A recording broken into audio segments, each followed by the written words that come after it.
विधाता ने दोनों प्रमाण पत्र दशरथ जी को एक साथ प्रदान कर दिए, जन्म लेने का और मरने का। जीवन मरण फल दशरथ पावा। जब तक जीवित रहे रामचंद्र के मुख चंद्र का दर्शन करते रहे, और प्राण छोड़े तो राम राम कहे राम, कहे राम राम कहे राम, तन पर हर रघुवर विरह राव गयो सुरधा। आपने देखा होगा मरते समय कोई बुजुर्ग जाते होते हैं तो कीर्तन बिठा देते हैं, गीता जी का पाठ बिठा देते हैं। ऐसे आपने देखा होगा हरिनाम संकीर्तन करने वाले बिठा देते हैं। लेकिन हरिनाम संकीर्तन वही सुनेगा, गीता जी का पाठ वही सुनेगा जिसने जीवन भर गीत ही गाए हों। जिसने गालियां दी हों वो अंत समय में गीता नहीं सुनेगा। जीवन भर मन हमारा जहां भटका रहा है, अंत समय में मन हमारा वहीं रहता है। इसलिए अंत समय में हरिनाम जिह्वा पर आए। अच्छा, और किसी ने पूछ लिया, भगवान से प्रश्न किया किसी देवता ने, मान लीजिए किसी ने जीवन भर आपके नाम का सुमिरण किया है और अंत समय में किसी कर्म के वशीभूत, किसी प्रारब्ध के परिणाम स्वरूप वो कोमा में आ जाए, बेहोश हो जाए, मूर्छित हो जाए, चेतना शून्य हो जाए और उस समय उसके प्राण निकलें तो उसकी क्या गति होगी? ये भगवान से प्रश्न किया गया कि जिसने जीवन भर आपका भजन किया, नाम लिया, लेकिन किसी भोग के कारण, किसी प्रारब्ध कर्म के कारण अंत समय में वो मूर्छित है, कोमा में है, चेतना शून्य है और तब उसके प्राण निकले, उसकी क्या गति होगी?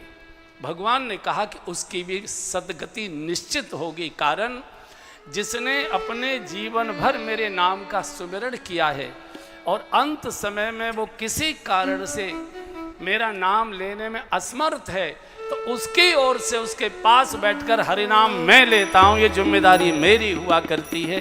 मैं फिर उसको यमदूतों के हाथ नहीं जाने देता, मैं विमान में बिठाकर उसे अपने लोक में लाता। इसलिए आचार्य जन कहते हैं अंत समय में क्या होगा किसी को कुछ पता नहीं है। कितनी नलियां पड़ी होंगी, कितनी सुइयां लगी होंगी, कितनी मशीनें लगी होंगी, कुछ पता नहीं लगता है।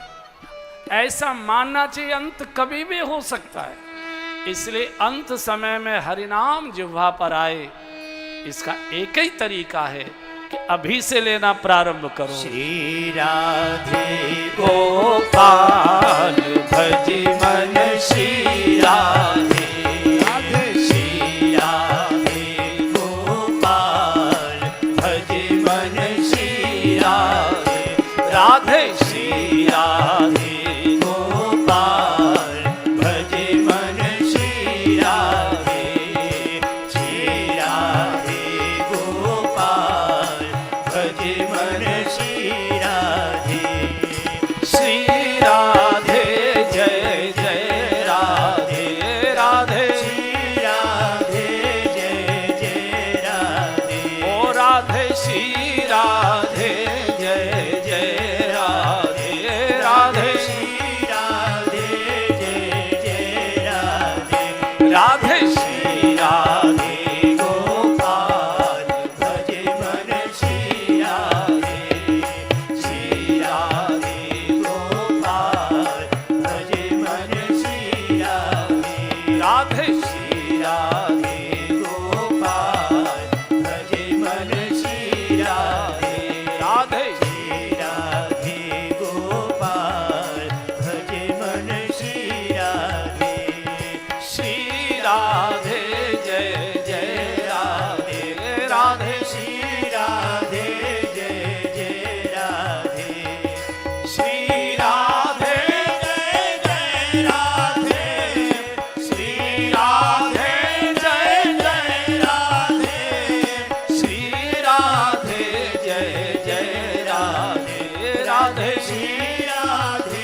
राधे श्री राधे जय जय राधे राधे श्री राधे जय जय राधे श्री राधे जय जय राधे श्री राधे जय जय राधे श्री राधे जय जय राधे राधे श्री राधे जय जय राधे राधे श्री राधे गोपाल भज मन श्री राधे गोपाल भज मन श्री राधे। कलयुग में एक ही साधना है। कलयुग केवल नाम आधारा। योग यज्ञ जप तप व्रत अनुष्ठान ये कलयुग के साधन नहीं है। गोस्वामी जी ने अंत में लिखा यही कली कालन साधन दूजा एहि कले कालन साधन दूजा जोग यज्ञ जप तप व्रत पूजा जोग यज्ञ जप क्या करें? राम ही सुमिरिए गाइए राम ही राम ही सुमिरिए गाइए राम ही संतत सुनिए राम गुण गावै संतत सुनिए राम गुण गावै। कलयुग का एक ही भजन है। योग यज्ञ जप तप करते हैं, करने चाहिए, कोई दिक्कत नहीं है, लेकिन नबी किए तो भी चलेगा। कठिन बहुत है। थोड़ा बहुत योग व्यायाम किया जा सकता है। आंख बंद करते हैं भगवान का योग उनसे जुड़ने के लिए।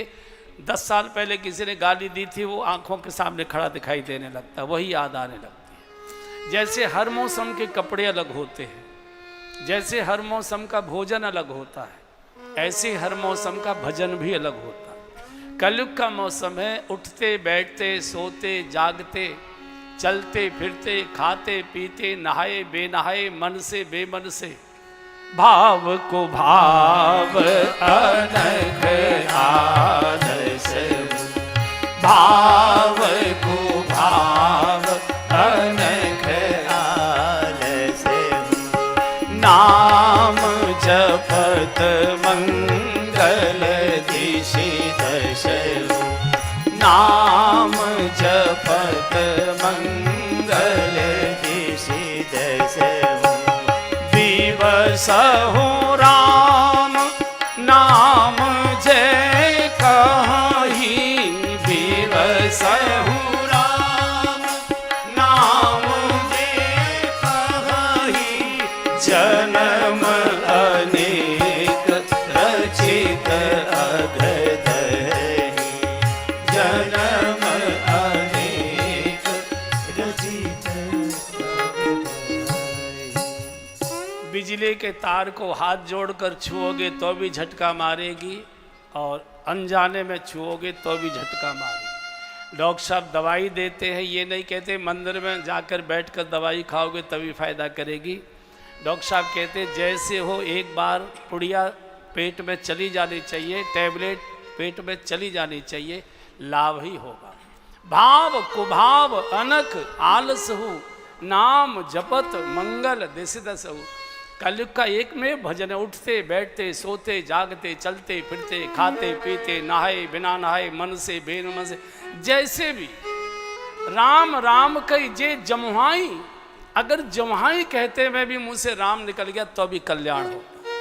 कलयुग में बड़े भाग्यशाली का जन्म होता है जिन्होंने बहुत पुण्य किए हैं।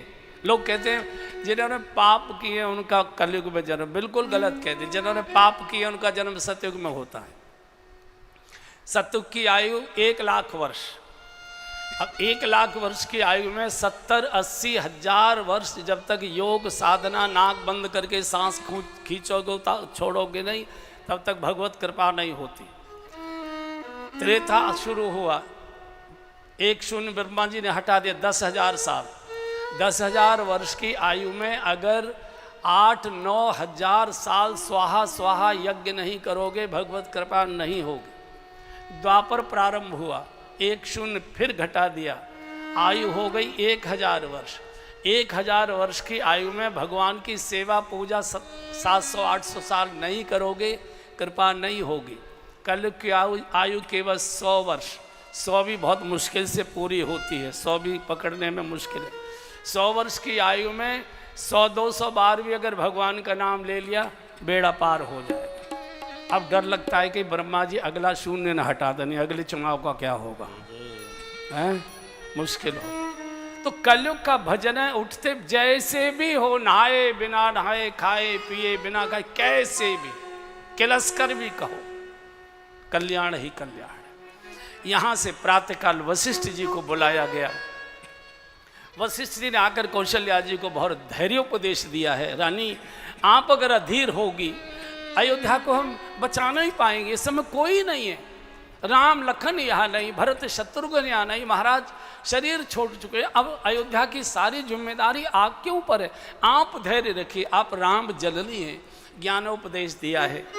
महाराज के पार्थिव शरीर को तेल के कढ़ाव में सुरक्षित रखा है।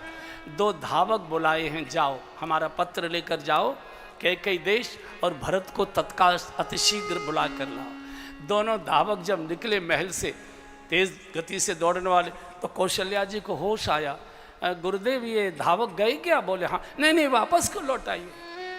उनको रास्ते से वापस लौटाया गया। माँ बुला रही, कौशल्या जी के पास है। हाँ माँ, आज्ञा करें। बोले कैकेयी देश जा रहे हो? हाँ। भरत कितनी भी सौगंध कसम खिला के तुमसे अयोध्या के बारे में पूछे, अयोध्या की एक भी घटना भरत को बताना नहीं। भरत को मैं जानती हूं। भरत ने मेरा दूध पिया है, राम ने मेरा दूध नहीं पिया, भरत ने मेरा दूध पिया है। और बच्चे के बारे में माँ से ज़्यादा कोई नहीं जानता है। आपने सुना होगा कि राम जी ने कौशल्या जी का दूध नहीं पिया और भरत जी ने कभी कैकेयी का दूध नहीं पिया। कारण ये दोनों बालक एक से थे, बिल्कुल एक। भरत राम ही की अनुहारी, सहसा लख न सकै नर नारी। पहचान नहीं होती थी, दोनों का रूप रंग स्वभाव एक जैसा। तो पालने में सुलाए जाते थे, दूध पिलाकर। जल्दबाजी में कौशल्या जी भरत जी को उठा लाती थी और कैकेयी राम जी को ले जाती। बहुत दिनों के बाद समझ में आया कि बालक बदल जाते हैं। तो वशिष्ठ जी को बुलाया गया राजभवन में। कहा गुरुजी, बच्चों का नामकरण तो आपने कर दिया, लेकिन पहचान नहीं होती, बच्चे बदल जाते हैं। मैं कौशल्या माँ के बच्चे को ले आती हूँ, कौशल्या मेरे बच्चे को ले जाती है, इनकी कुछ पहचान तो बताओ। तो वशिष्ठ जी ने कहा कि इनकी पहचान तो वेद भी नहीं बता सकते, वो भी न इति न इति करके शांत हो जाएगी। लेकिन हाँ, मैं एक संकेत आपको दे सकता हूँ, अगर आप दोनों का काम चल जाए तो देख लो। क्या है? बोले जब दोनों बालक पास पास बैठे हों तो दूर से ध्यान से देखना, इन बच्चों को पता न लगे, दूर से ध्यान से देखना। जो बालक सामने वाले बालक के चेहरे की ओर देख रहा हो तो समझना देखने वाला बालक राम है, और जो बालक सामने वाले बालक के चरणों की ओर देख रहा हो तो समझना देखने वाला बालक भरत है। भरत कभी राम के चेहरे की ओर नहीं देखेगा, हमेशा चरणों की ओर देखेगा। ये घटना कब खुली? जब भरत जी ननिहाल से आए। आपने देखा होगा कोई मौत वगैरह के प्रसंग में आपने दृश्य देखे होंगे, जब रोते हैं तो कुछ न कुछ बोलते हैं। जिनकी मौत हुई है उनके संबंध की बातें कुछ याद आती हैं, उनको बोल बोल के व्यक्ति रोता है। विशेषकर माताएं तो आपने देखी होंगी, हमेशा बोल बोल के रोती। तो जब भगवान का वनवास हो गया, भरत जी ननिहाल से आ गए तो बहुत रोए, बहुत रोए, और रोते रोते एक ही बात बोले, अरे बैरिन कैकेयी, मुझे आ जाने तो दिया होता, मैं कम से कम एक बार अपनी आंखों से अपने प्रभु को ऊपर से नीचे तक देख तो लेता कि मेरे प्रभु कैसे हैं, और उससे पहले ही तूने मेरी आंखों से ओझल कर दिया। तब अयोध्या के नागरिकों को पता लगा कि भरत जी ने कभी राम का चेहरा ही नहीं देखा। इतने विनम्र। तो कौशल्या जी ने कहा कि यहाँ की एक भी घटना की चर्चा नहीं करना। वो कितना ही कसम दिवा के पूछे, पत्र देना, कहना गुरुजी ने बुलाया है आपको, हमको कुछ मालूम नहीं, हम तो बाहर के चौकीदार हैं। यहाँ से दोनों धावक दौड़कर कैकई देश की ओर चले हैं। उधर कैकई देश में क्या होने लगा, ननिहाल में भरत जी का मन नहीं लग रहा है। देखे रात भयानक सपना, बुरे बुरे स्वप्न आ रहे हैं, वामांग भड़कते, बाईं आंख लहकने लगी। भरत जी घबराते हैं, ऐसा तो कभी नहीं होता था। क्या मेरी अयोध्या में कोई गड़बड़ तो नहीं है? क्या मेरे पिताजी माताजी को कुछ हुआ तो नहीं गया? मेरे भैया को तो कोई संकट नहीं? ऐसे बुरे बुरे ब्राह्मणों को बुलाते हैं। शिव अभिषेक करें विद डाला। सुंदर चौपाई एक बार गा लीजिए। अनर्थ अवध आरंभे उजवते, अनर्थ अवध आरंभे उजवते, कोस गुण होई भरत कहूँ तबते, कोस गुण होई भरत कहूँ तबते, देखहि रात भयानक सपना, देखहि रात भयानक सपना, जागी करहि कटु कोटि कल्पना, जागी करहि कटु कोटि कल्पना, विप्र जीवाई देहि दीन दाना, विप्र जीवाई देहि दीन दाना, विप्र जीवाई देहि दीन दाना, विप्र जीवाई देहि दीन दाना, शिव अभिषेक करहि विधि दाना, शिव अभिषेक करहि विधि दाना, आजी अनरथ अवध आरंभे उजवते, अनरथ अवध आरंभे उजवते। अयोध्या में जब से अनर्थ हुआ है, भरत जी का ननिहाल में मन नहीं लगता, मन उचट गया। देखें रात भयानक सपना, बहुत बुरे बुरे स्वप्न देखते। ब्राह्मणों को स्वप्न का फल पूछते थे, बताते आज तक मुझे ऐसे स्वप्न नहीं आए, ये क्या हो रहा है? शिव अभिषेक, भगवान शिव का रुद्राभिषेक कराते हैं। देखिए, जब भी जीवन में अशांति, संकट, कोई दुख दर्द कुछ भी आए, भगवान शिव का अभिषेक कराइए। भगवान शिव बहुत सरल देवता है, बहुत सरल देवता है। केवल जरा से जल में 4 बूंद दूध की डाल दो, उसी से वो राजी हो जाते हैं। बढ़िया बढ़िया फल और देवताओं को चढ़ाओ, वो कहते हैं मुझे तो तू धतूरा ही चढ़ा दिया कर यार, मैं तो इसी से राजी हूँ मेरे पास। शंकर जी अवढर दानी। एक बात, दूसरे ब्राह्मण को अपने घर में बिठाकर, आसन पर बिठाकर भोजन जरूर कराया करिए। ब्राह्मणों मुखमासी, ब्राह्मण भगवान का मुख माना गया, भगवान ब्राह्मण के मुख से भोजन करते हैं। हम लोग ब्राह्मणों का विश्लेषण करने लगते हैं, अरे ये तो भांग पीते हैं, ये तो चिलम पीते हैं, ये तो तंबाकू खाते हैं, ये तो जुआ भी खेल लेते हैं, ये तो ऐसे। आपको उनका विश्लेषण करने की आवश्यकता नहीं। वो ब्राह्मण शरीर लेकर आए हैं, उनका पूजन, उनको प्रणाम और उनको बिठाकर भोजन कराना, ये आपको पुण्य पूरा मिलेगा। हाँ, अगर ब्राह्मण ब्राह्मणोचित जीवन नहीं जी रहा है, ब्राह्मण के इधर अपना आचरण कर रहा है, अगले जन्म में विधाता उसका बाप ब्राह्मण शरीर नहीं देगा, वो उसका काम है, हमारा काम नहीं है।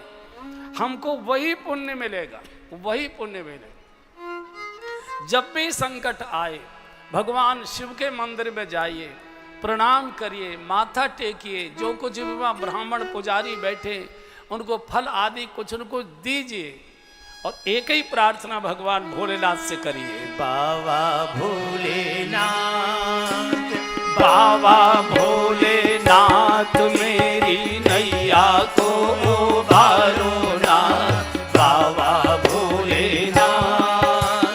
बाबा भोलेनाथ मेरी नैया को उबारो ना बाबा भोलेनाथ। बाबा भोलेनाथ मेरी नैया को उबारो, मुझे पार लगाओ ना बाबा भोलेनाथ। बाबा भोलेनाथ मेरी नैया को उबारो ना बाबा भोलेनाथ।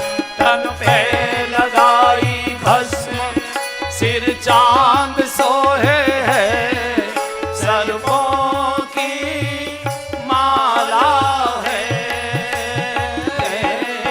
तन पे लगाई भस्म सिर चांद सोहे है, सर्पों की माला है। धारे जटा में गंगे, माथे पे त्रिपुंड, ये डमरू वाला है। धारे जटा में गंगे, माथे पे त्रिपुंड, ये डमरू वाला है। विष को पीकर भी, विष को पीकर भी सबका काम बनाता है। विष को पीकर भी, विष को पीकर भी सबका काम बनाता है, भक्तों का मान बढ़ाता है। बाबा भोलेनाथ, बाबा भोलेनाथ मेरी नैया को उबारो ना बाबा भोलेनाथ। बाबा भोलेनाथ मेरी नैया को उबारो, मुझे पार लगाओ ना बाबा भोलेनाथ। बाबा भोलेनाथ मेरी नैया को उबारो ना बाबा भोलेनाथ। चरणों में अब तेरे अर्जी लगा दी है, अब मर्जी तेरी है। चरणों में अब तेरे अर्जी लगा दी है, अब मर्जी तेरी है।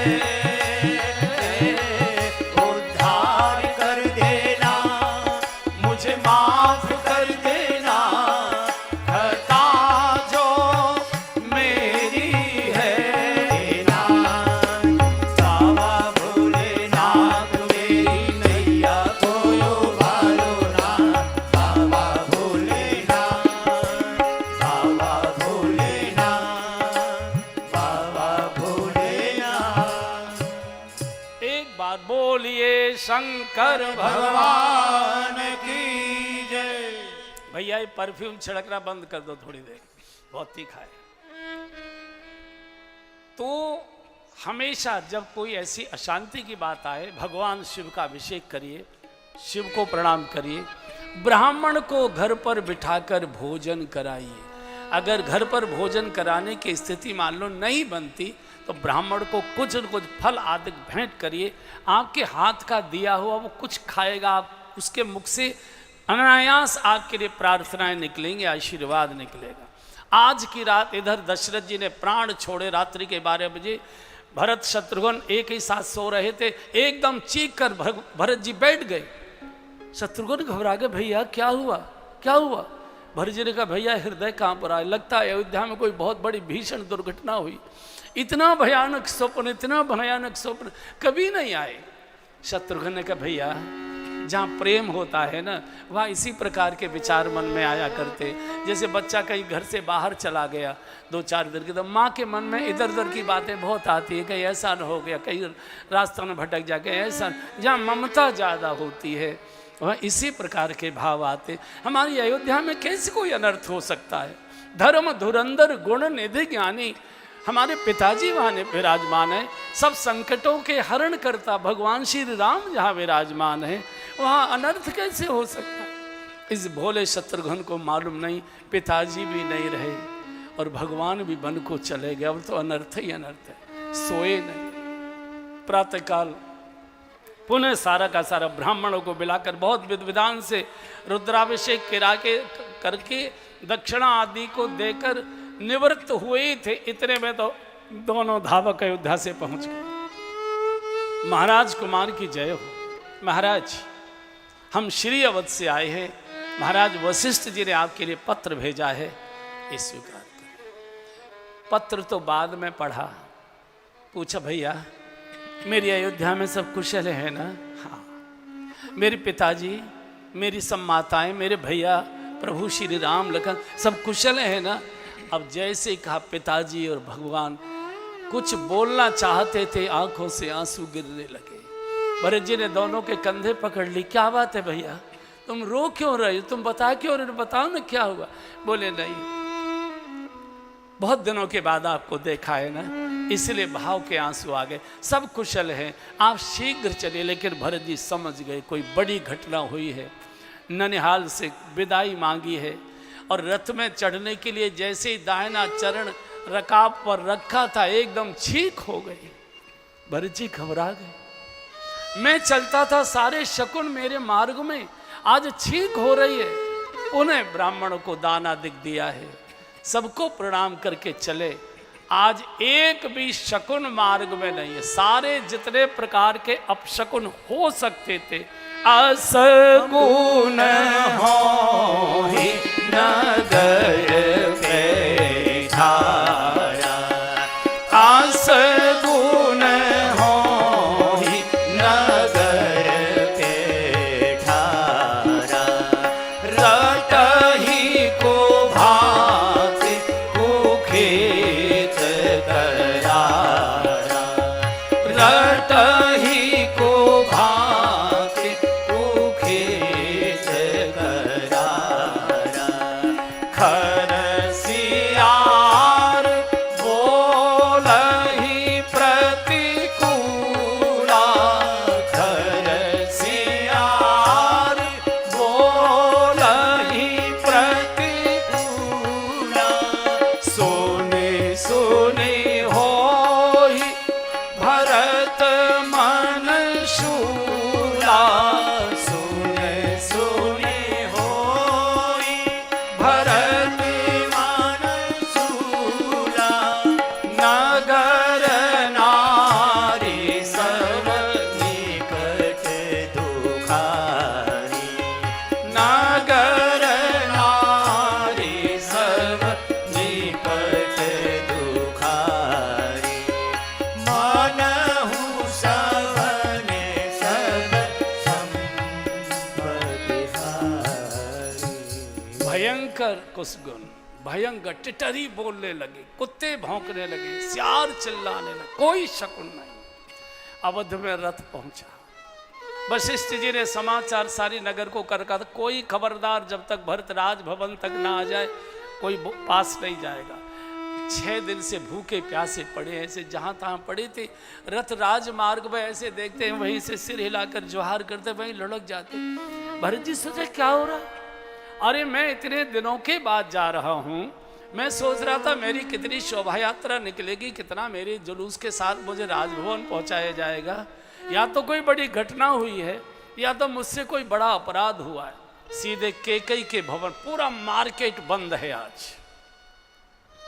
केकई के भवन पर इसलिए नहीं गए कि केकई माँ है, केकई के भवन पर इसलिए गए हैं कि भगवान श्री राम हमेशा केकई जी के भवन में ही रहते थे, और जहाँ भगवान राम होते थे वहीं सारी माताएं पिताजी भी वही। तो सोचा सबसे एक जगह भेंट हो जाएगी, फिर अलग अलग जाके सबकी भेंट ननिहाल से जो लाया हूँ पहुँचा दूंगा।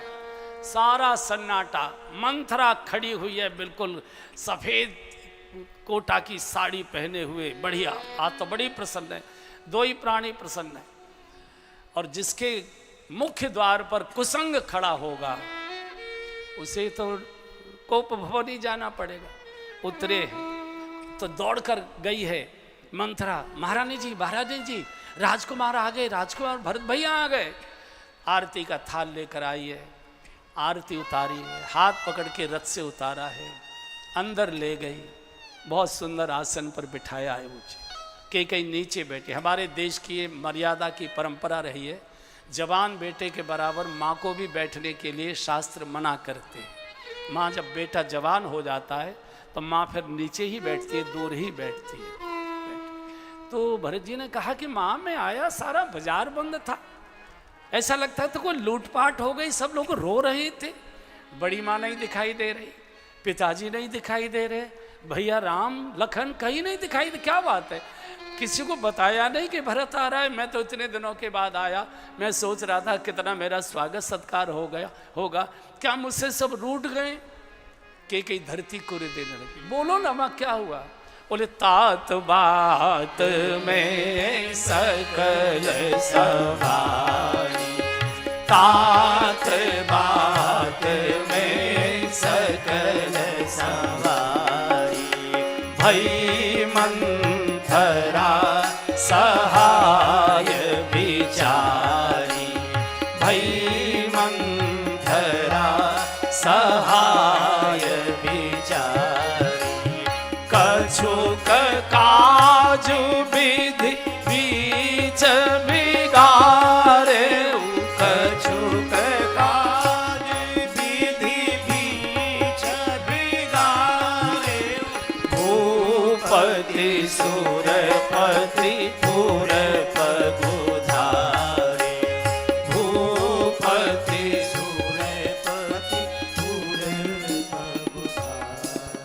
बेटा वैसे तो कोई बड़ी बात नहीं थी, सब काम मैंने संभाल लिया था, बीच में जरा सा छोटा सा काम बिगड़ गया, तेरे पिताजी स्वर्ग सिधार गए। मंथरा ने तो मेरी सहायता की थी, बाकी सारा काम मैंने किया। तो भरत जी सोच रहे से क्या अयोध्या में काम बिगड़ गया कि तुझे संभालना पड़ा।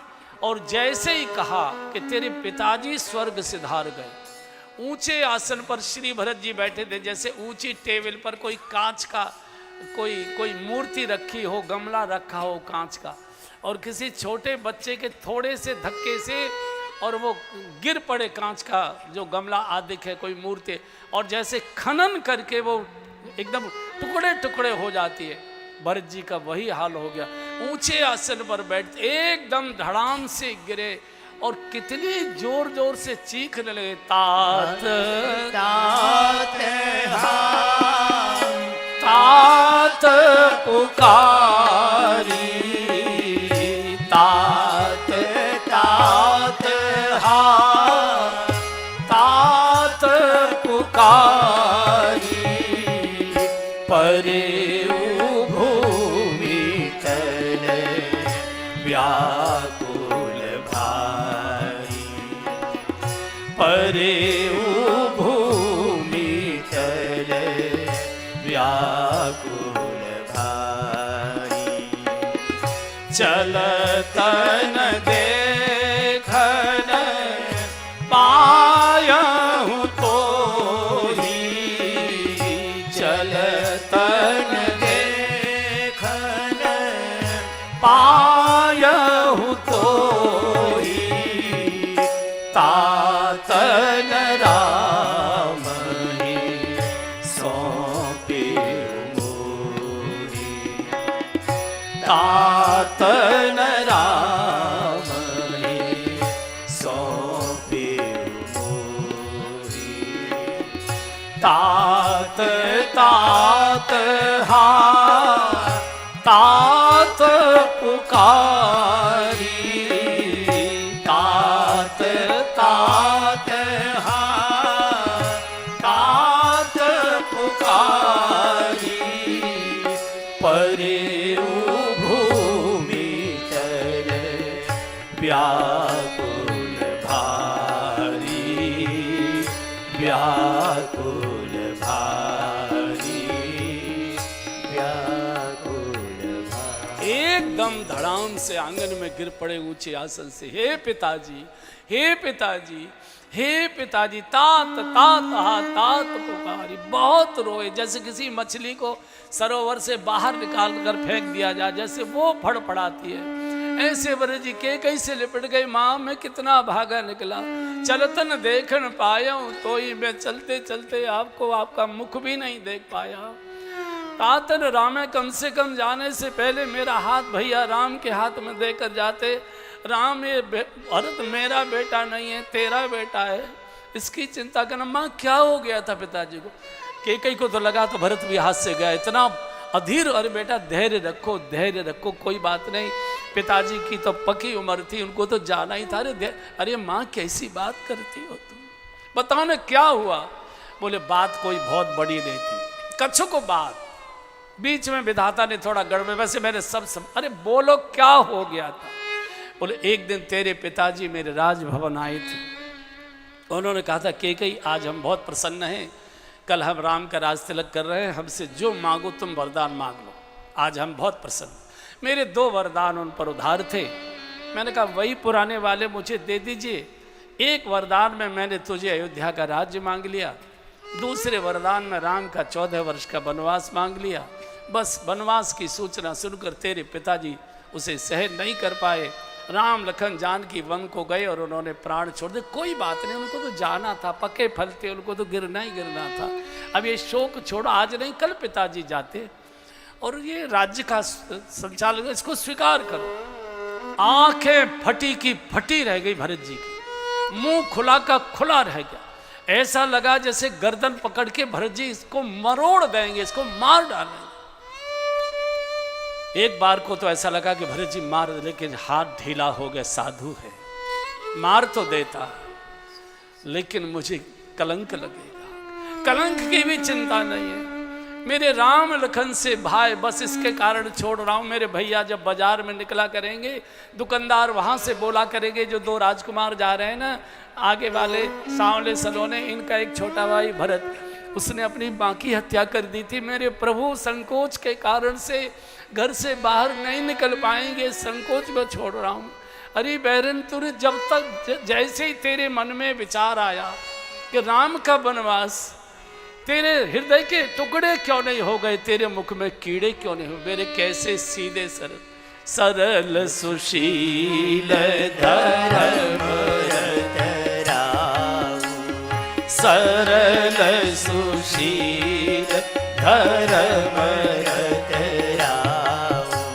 सरल सुशील धर्म रत राऊ, सरल सुशील धर्म रत राऊ, सो की में जानहि प्रिय स्वभाव, सो की में जानहि प्रिय स्वभाव। मेरे पिताजी कैसे सीधे सरल, कितने भोले भाले, कितने प्रसन्न होकर तेरे पास आए होंगे प्रभु के राज तिलक का समाचार लेकर। उनको मालूम नहीं था ये रानी नहीं है, डाइन बैठी है। कितने गिड़गिड़ाए होंगे, कितने तुझसे खुशामतें की होंगी, तुमसे कितने हाथ जोड़ जोड़ कर विनती की होगी कि कई प्राण दान कर दे, कि कई प्राण दान। और कैसे तड़प, बिना बीमारी के व्यक्ति मरता नहीं है, उनको तो कोई बीमारी भी नहीं थी, कैसे कैसे तड़प तड़प के प्राण छोड़े होंगे। और तू सब इन आंखों से देखती रह गई। मेरा आज से तुझसे माँ बेटे का कोई संबंध नहीं, तू मेरी माँ नहीं, मैं तेरा बेटा नहीं। अब वैधव्य भोग, मैं कौशल्या माँ की गंगा रूपी गोद में जाकर अपने पाप का प्रक्षालन करता हूँ। और आज के बाद भरत जी जब तक रहे या केकई जब तक जिंदी रही, भरत जी ने कभी केकई को माँ कहकर नहीं बोला। कभी केकई तड़पती रह गई कि एक बार मुझे माँ कह दे और मैं शरीर छोड़ दूं। हर महिला माँ बनने के लिए लालायित रहती, जब तक वो माँ नहीं बनती अधूरी मानी जाती है। जीवन भर केकई को रोती रही। भरत जी कभी केकई के भवन में आए भी नहीं और माँ भी नहीं कहा। आपने सुना होगा, शायद मैंने कभी सुनाया होगा, केकई को ये बड़ी ग्लानि थी कि भरत मुझे माँ कहकर बोलता नहीं। जब भगवान का राज तिलक हो गया तो एक दिन केकई भगवान के भवन में मिलने के लिए गई है। माँ का स्वागत किया प्रभु ने, आओ माँ, बड़ी कृपा की। मैं आ जाता, बोले नहीं, तुम हमारे राजा हो, आज तुमसे एक मैं मांग करने आया। अरे माँ, पूरा राम आपका है, बोलो क्या चाहिए। बोलो भरत मुझसे बोलता नहीं है, मुझे माँ कहकर नहीं बोलता, एक बार भरत को माँ कहलवा दो, मैं शरीर छोड़ दूंगी। मैं इस अधूरी इच्छा को लेकर नहीं मरना चाहती कि मुझे कोई माँ कहने वाला दुनिया में नहीं था, एक बार बस मुझे माँ कहलवा। भगवान ने कहा माँ इसमें तो कोई बड़ी बात नहीं, अभी लीजिए। भगवान ने भरत जी को बुलाया और भरत जी जैसे ही भगवान के कक्ष में आकर प्रवेश किए, देखा कैकेयी पास में बैठी है। भरत जी समझ गए आज जरूर कोई न कोई मुझे आदेश मिलेगा। भगवान ने कहा भरत, आज हम जो कहेंगे उसका तुमको पालन करना है। भरत जी ने चरण पकड़ लिए, सिर रख दिया। प्रभु आप मेरे राजा भी हैं, बड़े भाई भी हैं और पिता भी हैं, सब नाते मेरे आपसे।